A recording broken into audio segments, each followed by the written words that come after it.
Buscando la verdad y abogando por la unidad nacional en pro de la paz y la seguridad en el Ecuador, queremos saludar al doctor José Brito Albuja. Él es consultor internacional, asesor educativo, experto en diseño y desarrollo curricular para el desarrollo humano integral, experto pedagogo innovador. Al doctor José Brito lo hemos invitado a propósito del inicio del nuevo periodo escolar en la Sierra y Región Amazónica Ecuatoriana.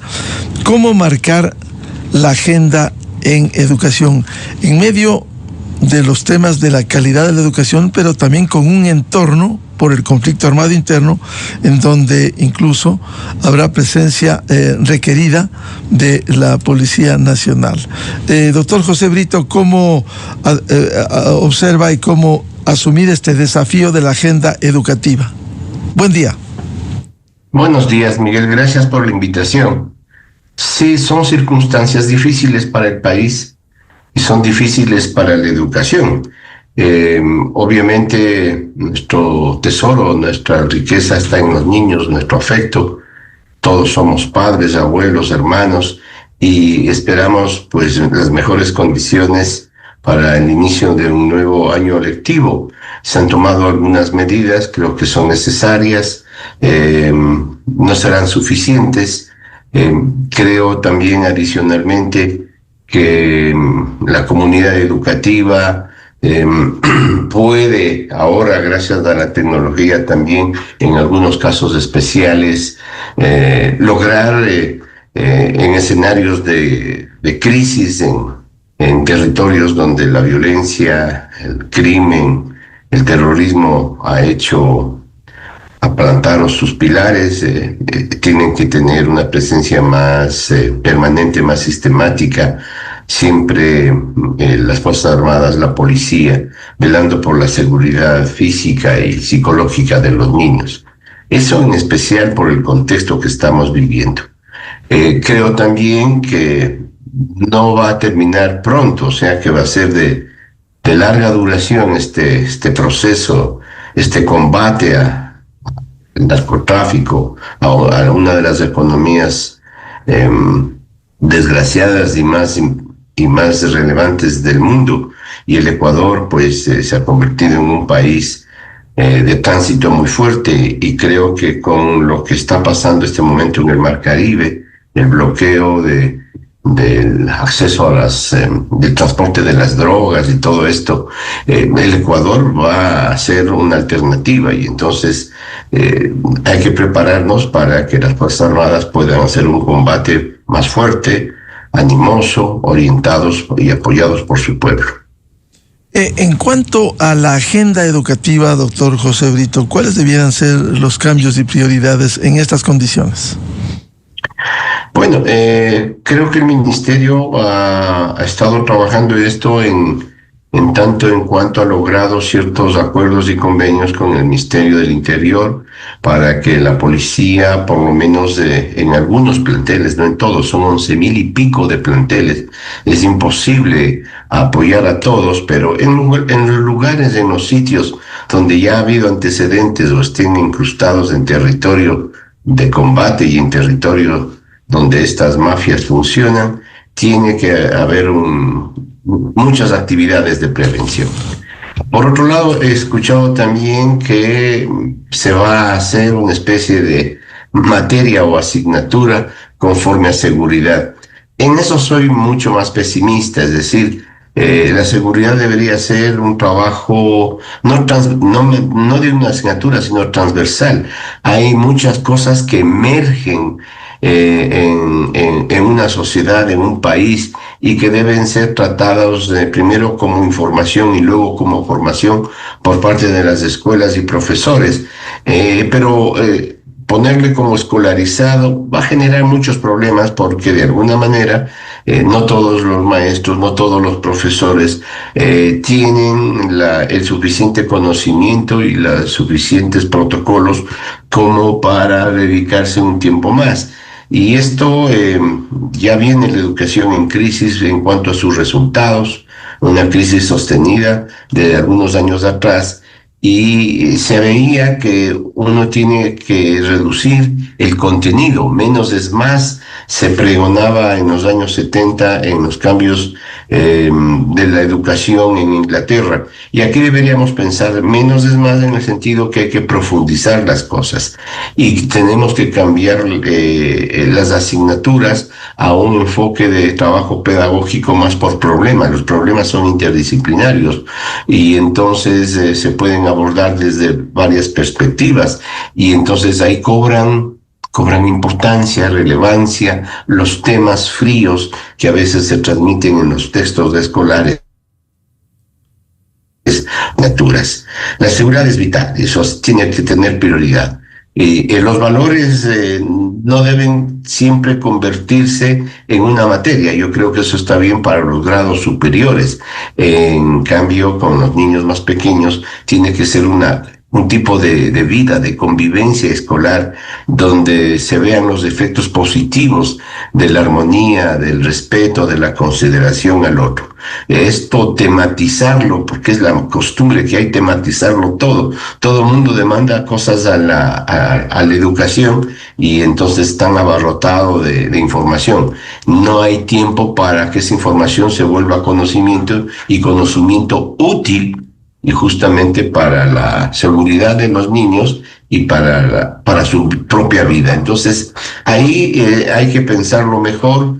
No es tiempo de aumentar los contenidos, sino de trabajar más a profundidad y mucho más ligado a las circunstancias que el país, por desgracia, está viviendo. Sobre los contenidos y el trabajar a más profundidad que usted señala, ¿cuáles serían los temas a abordar y a educar? En primer lugar, podría decir que todo contenido es un pretexto para enseñar a pensar. En todo contenido uno puede trabajar emociones, actitudes, valores, establecer la diferencia entre el buen proceder y el mal proceder, entre lo bueno y lo malo, ¿sí?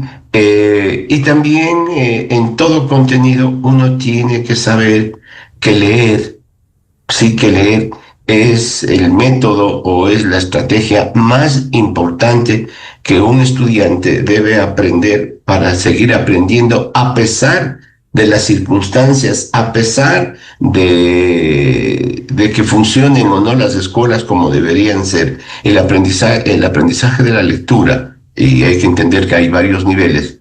El aprendizaje de la lectura es la herramienta, el instrumento, el mecanismo, la estrategia más importante que debe enseñarse. Lo que pasa es que pensamos que si no aparecen las asignaturas, los compartos, los estancos, no se enseña. Lo cierto es que, por desgracia, hoy tenemos unos resultados muy desfavorables para el desarrollo de la capacidad intelectual de pensamiento de nuestros estudiantes. Las pruebas internacionales y nacionales así lo demuestran, pero nos asustamos cuando se publican, pero no tomamos medidas que resuelvan en forma permanente y para futuro esto, ¿no? Yo creo que solo son 3 ejes fundamentales en que uno debe construir el currículo. Un área fundamental de valores, ¿sí? De ética, de convivencia pacífica, y esto no necesariamente, sobre todo con los niños pequeños, con las escuelas y colegios, debe convertirse en una materia. Cierto es que nosotros somos hijos de cívica, pero no han contado el otro lado de la historia. La forma como nos enseñaron siempre fue de memoria, al dictado, y que había que repetir lo que el profesor o el texto dijera, y eso es memoria, y una memoria muy frágil que tan pronto cesa el estímulo, sea a veces, muchas veces, por desgracia, con miedo, desaparece, y desaparece también de la mente.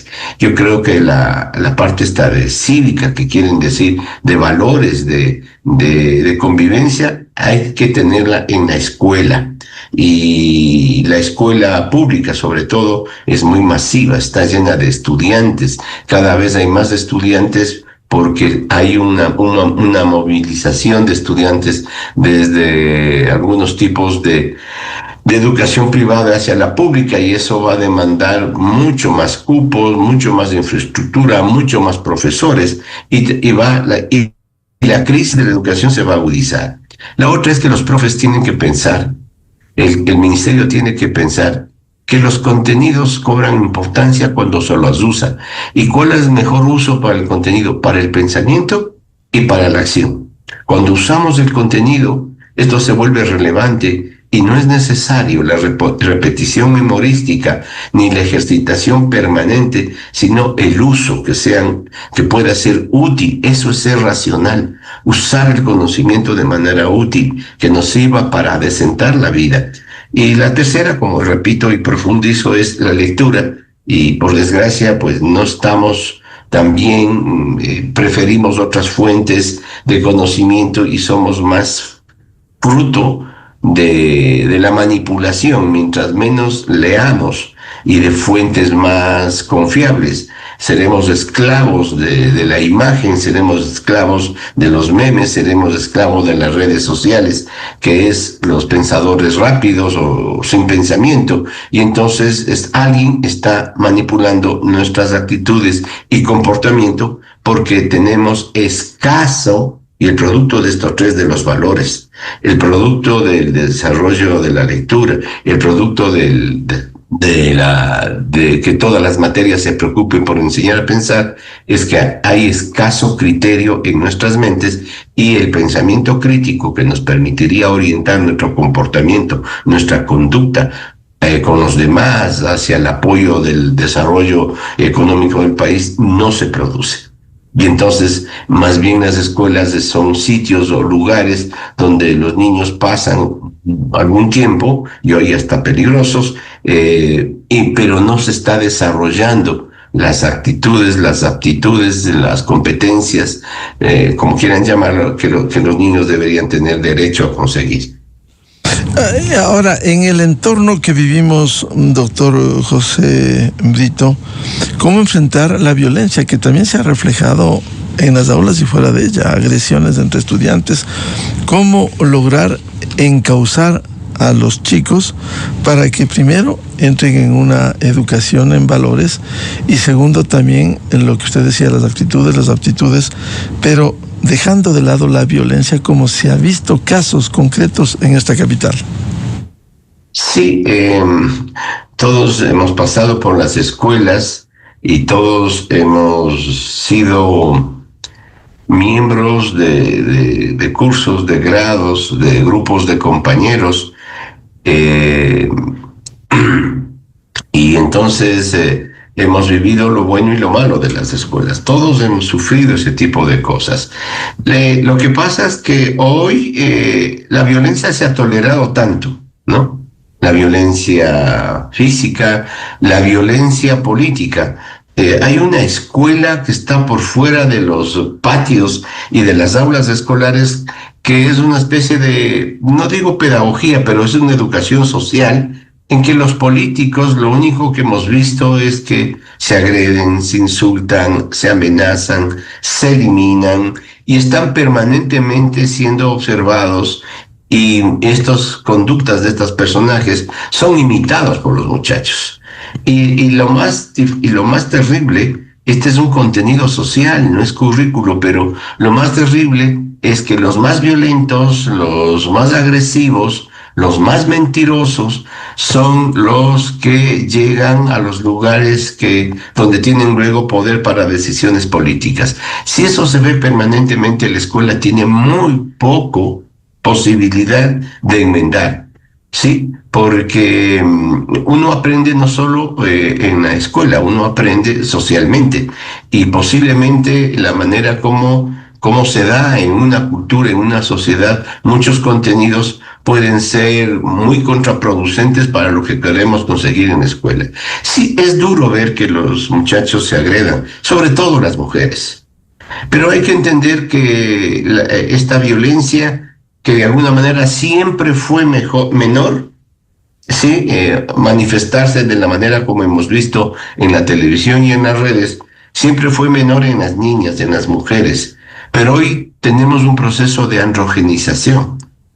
la coeducación, que se ha hablado, que es la mejor forma, que así vivimos en sociedad, que así se debe enseñar, pero hay que entender que el desarrollo de la personalidad de las niñas y de los niños, primero no se da al mismo tiempo, con las mismas fuentes, o se da al mismo tiempo con las mismas circunstancias. Las mujeres, las niñas generalmente tienen una maduración más temprana que la de los niños. Y entonces, como está hoy el sistema educativo horrorosamente clasificado por edad cronológica, por los años que uno cumple en vez por la capacidad que uno ha logrado desarrollar, poner a niños y niñas en una sola aula escolar, cierto que esto les va a sonar a herejía, retraso, no, es establecer desde un principio unas condiciones que favorecen a unos aspectos y que no permiten el desarrollo de otros. Las niñas en la misma edad de los niños, 10, 11 años, han evolucionado, tienen pensamiento mucho más desarrollado, tienen un desarrollo afectivo, emocional, biológico, más rápido que los varones. Y eso no lo ha resuelto la educación. Y entonces las niñas, sometidas a las conductas, a las formas de actuación, a las formas de manifestar sus sentimientos, sus deseos, han acabado copiando lo más negativo de los varones, ¿sí? Lo más negativo de los varones. Entonces yo creo que el sistema educativo que tenemos ahora no resuelve los problemas, sino que los agranda. Los agranda porque vivimos anclado a una forma de educación que en el pasado todavía no se vislumbraba. Hoy estamos muy expuestos a la información, antes no. El profesor también sufre estas circunstancias. Si el profesor sigue enseñando lo que toda la vida de la manera y los contenidos tan tradicionales, no va a ir a ninguna parte. Hay más motivación hoy para los estudiantes no ir a la escuela que ir. Entonces se ha vuelto una necesidad urgente.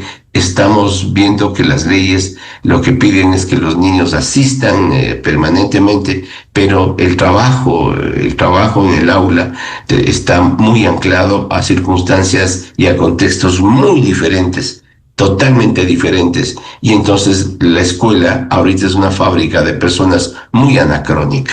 No estamos formando para el contexto en que estamos. Bien, quiero dejar planteada una inquietud porque vamos a ir a una cadena oficial un par de minutos y volvemos con el doctor José Brito Albuja, consultor internacional en temas educativos. ¿Cómo asumir un gran desafío como es lograr calidad en el sistema educativo ecuatoriano? Luego de esta cadena volvemos con el doctor José Brito Albuja. A continuación, XFM se une a una cadena nacional.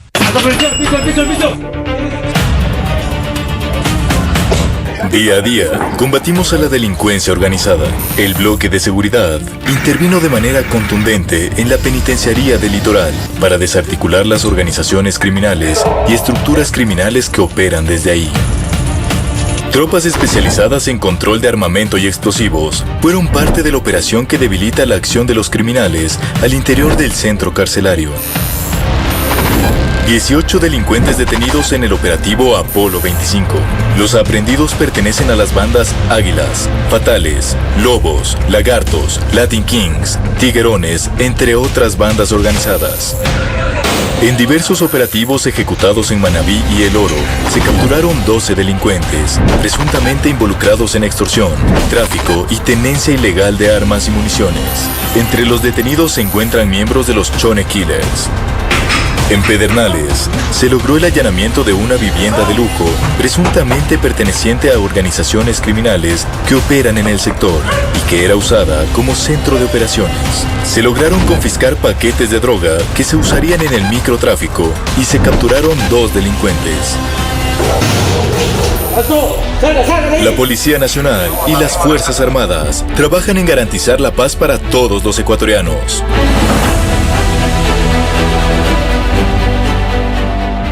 Esta fue una cadena nacional. La revista de opinión Democracia, buscando la verdad en todas partes.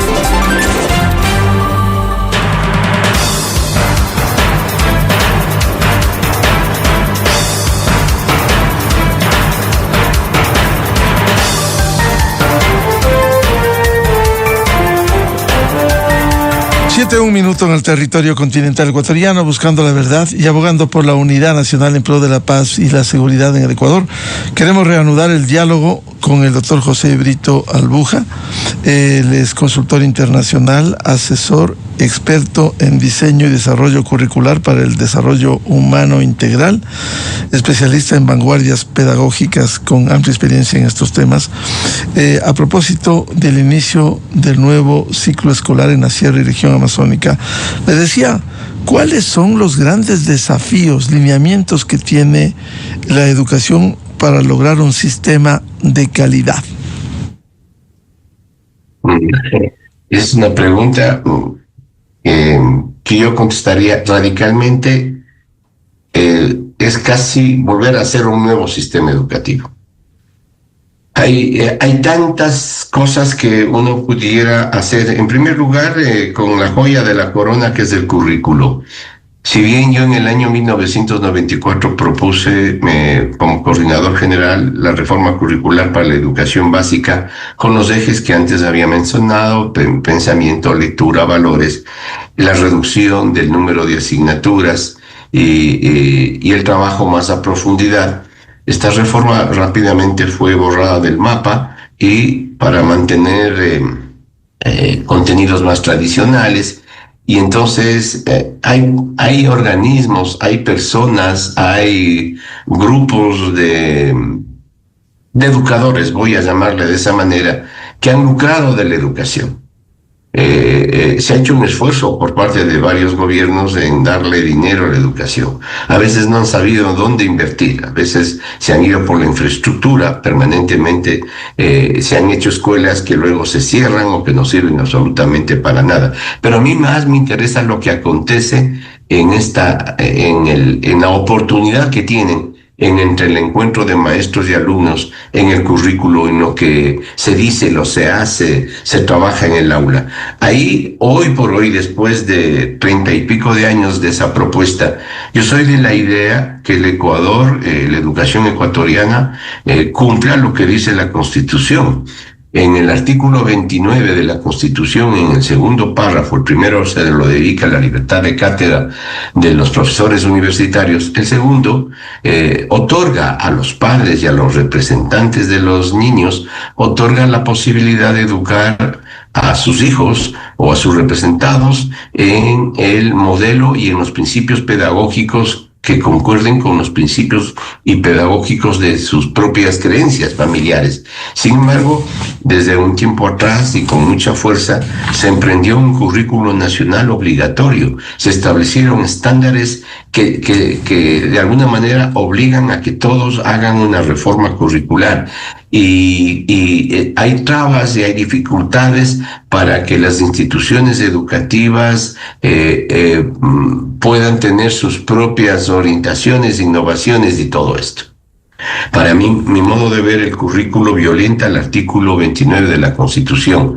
El ministerio debería inclusive entender que si bien es garante de la calidad educativa, en ninguna parte de la norma, en ninguna parte de la ley establece que deba ser el único educador y que adicionalmente obligue a otros tipos de instituciones educativas al mismo contenido escolar. Hay en el mundo muchas experiencias que uno puede entender, asimilar, comprender. El concepto de calidad es muy ambiguo, ¿sí? Y en el mundo entero encontramos diferencias fundamentales.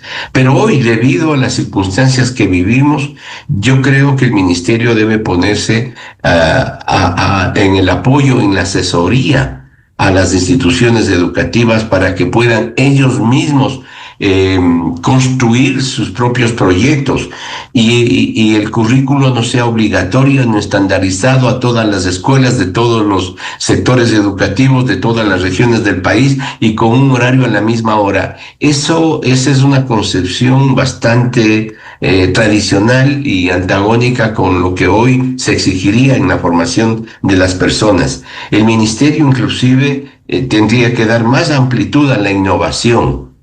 La gente es la que vive los problemas, la gente vive la escasez, la gente vive la falta de profesores, las escuelas viven el exceso de estudiantes por aula y son ellos los que deberían encontrar con apoyo, con orientación, con los recursos necesarios en la atención a los niños. Pero si todo quiere hacerse desde un escritorio gobernando, me parece que ya no es tiempo de eso. Nosotros tenemos dos países, uno al norte y otro al sur, que no tienen currículo nacional obligatorio, y han progresado mucho más que nosotros, y entonces son experiencias que uno tiene muy cercanas. Lo que ha hecho ahí el ministerio es decir, vamos a apoyar los proyectos institucionales, curriculares, la innovación.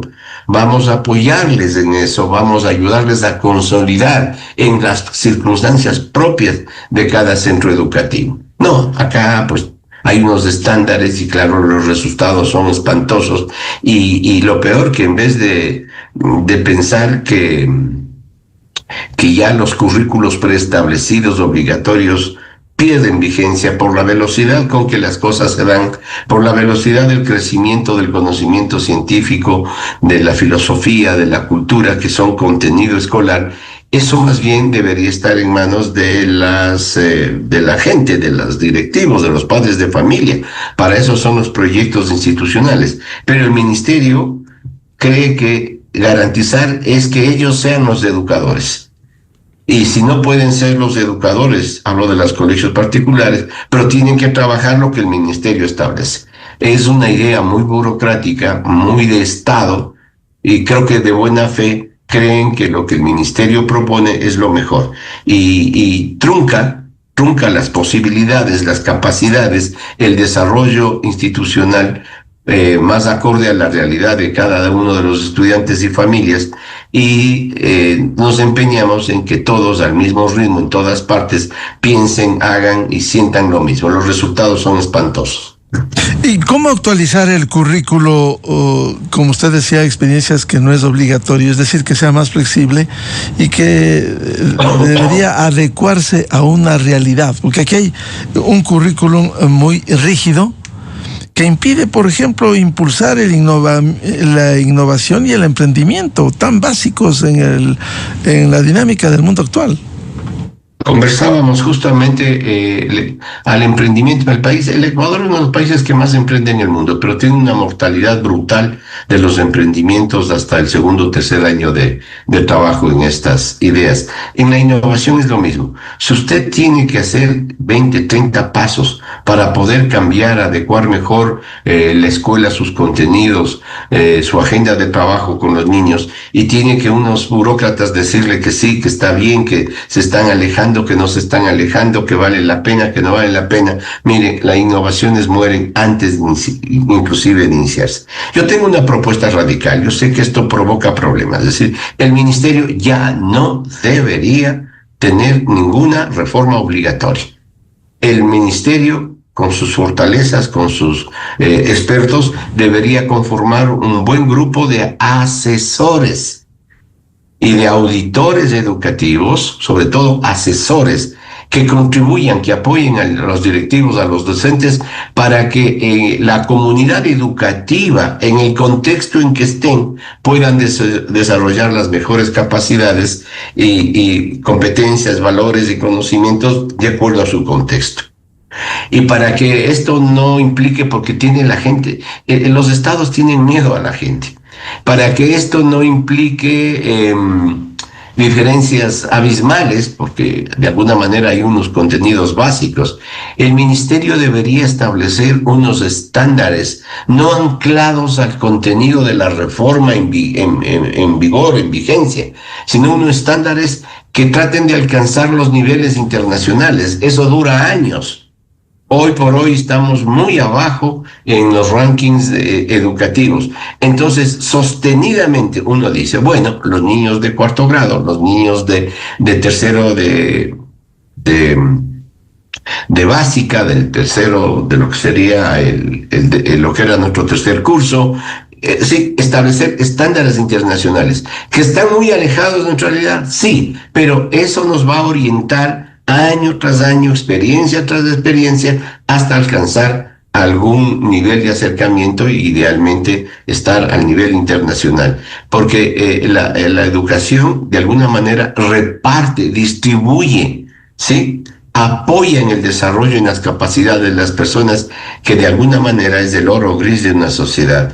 Y dejar que las instituciones tengan más autonomía, apoyar a las que tienen condiciones de partida diferentes, negativas, apoyar a las iniciativas institucionales, pero no, la idea es el control, las consecuencias es que como estamos obligados a cumplir ciertos estándares muy ligados a una reforma en particular, inclusive las instituciones que antes tenían prestigio. Usted ha escuchado, por ejemplo, si la educación municipal, que era una de las mejores que teníamos en el país, la educación pública, tiene los niveles que antes tenía.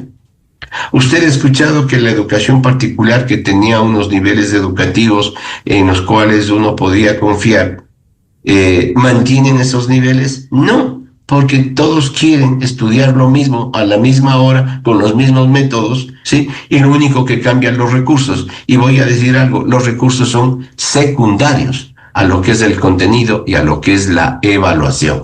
Si esto no se cambia o se elimina para que sean las instituciones educativas, tanto públicas como privadas, que tengan esta autonomía, y convirtiendo al ministerio en un aliado, en un asesor, ¿sí?, pensando que cuando no se cumplen los mínimos requisitos, los estándares, el ministerio ha de entrar a terapia intensiva, o no todos tienen que estar en los ambientes generales, sino que cada uno tiene un tratamiento especial por las circunstancias, por las condiciones de partida y por lo que vayan o no progresando.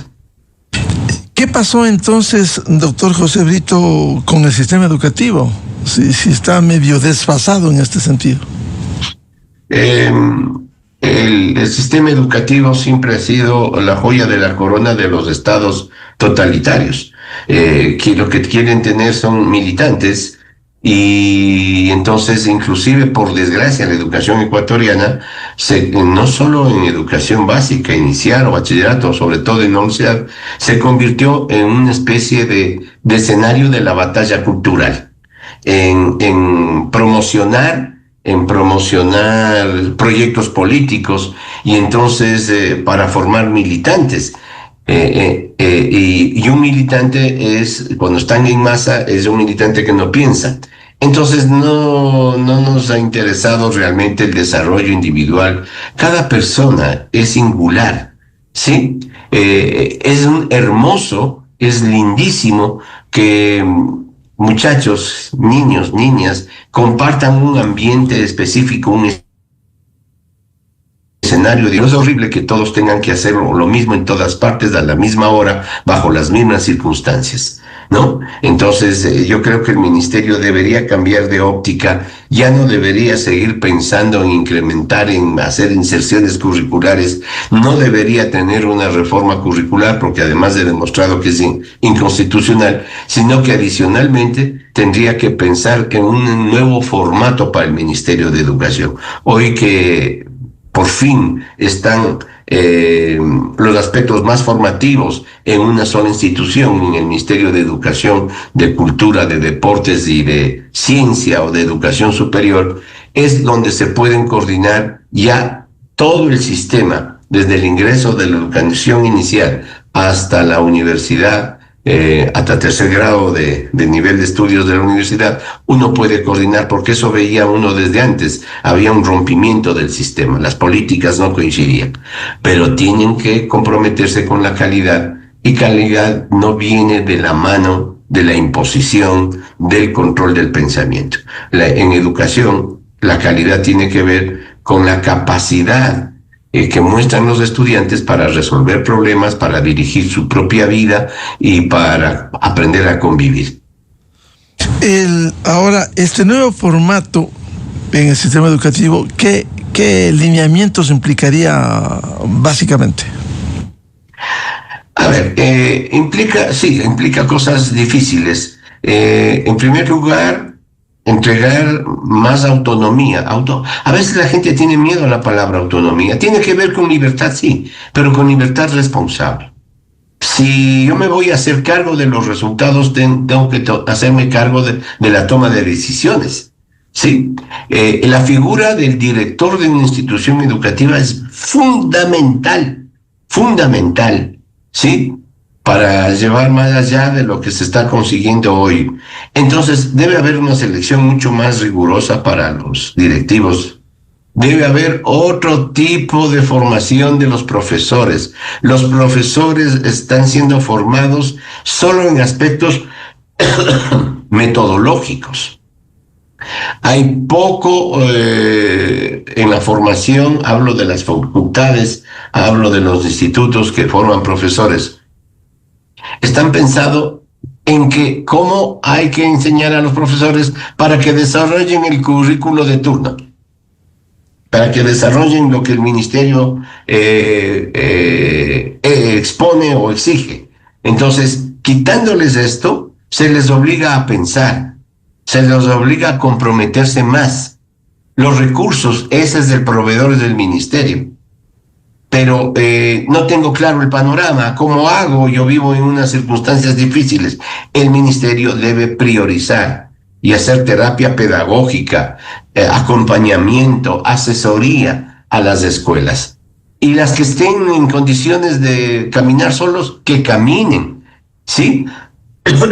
que compartan cómo sus vivencias, sus experiencias, sus dificultades, qué han logrado para que los demás puedan tener camino abierto.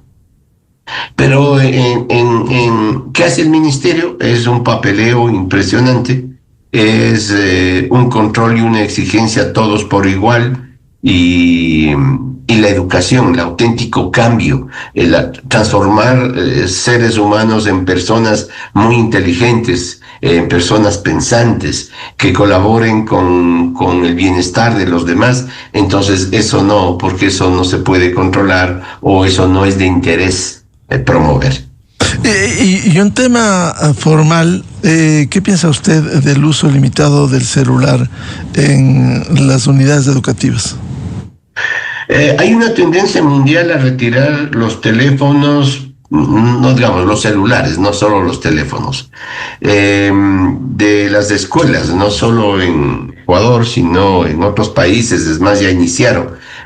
Porque estos aparatitos realmente son mucho más que un teléfono, son dispositivos que nos conectan muy rápidamente con otras personas, son dispositivos que pueden estar a disposición de juegos, y hay muchos juegos violentos, y también en estos dispositivos es posible encontrar información de punta, de vanguardia, cuando se lo usa para encontrar información. En los teléfonos uno puede tener inclusive un recurso poderoso como es la inteligencia artificial, que si se la usa adecuada y oportunamente va a desplazar a la mala educación.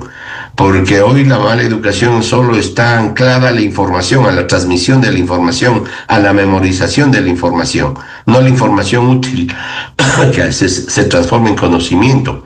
Entonces, yo creo que tiene que regularse, sí, y tiene que sacarse provecho, sí, y tiene que pensarse muy bien qué niños, en qué horarios, en qué cosas pueden acceder al teléfono. Porque en seguridad el papá está muy tranquilo, la mamá está muy tranquila cuando su hijo se reporta o da señales de que está bien, y que inclusive en lugares muy apartados el celular es el único medio de contacto para obtener información para el propio avance y aprendizaje de los estudiantes. Entonces yo sí creo que debe regularse bien. No se pueden hacer cosas estandarizadas en todos los niveles educativos. En mis clases, termino con esto, Miguelito, en mis clases de la universidad, a mí no me molesta en particular que los alumnos tengan teléfono celular.